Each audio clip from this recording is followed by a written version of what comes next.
In today's video, I'm going to show you how you can set nicknames for people on your Facebook Messenger.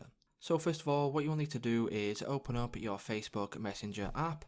Once you open up Facebook Messenger, you'll be on this page here, and what you can do now is click on the person or the chat that you want to set a nickname for. So I will click on this top search result here and we'll open up the chat. And from here, if I want to set a nickname, all I simply need to do is click on the eye in the top right hand corner of your screen. Once you click on that, as you can see, there is an option now third from the top for nicknames. So if you click on nicknames, what that will do is it will allow you to set a nickname for the person you are having a chat with. So if I go ahead and click on set nickname, what I can do is I can put in whatever I want. So if I put in tutorial here, so as you can see, I have set the nickname for this person to tutorial, and that will be the nickname for this person in this Facebook Messenger chat from now on. So it's just that simple, guys. If this video did help you out, please leave a like on today's video, and I will see you in the next one.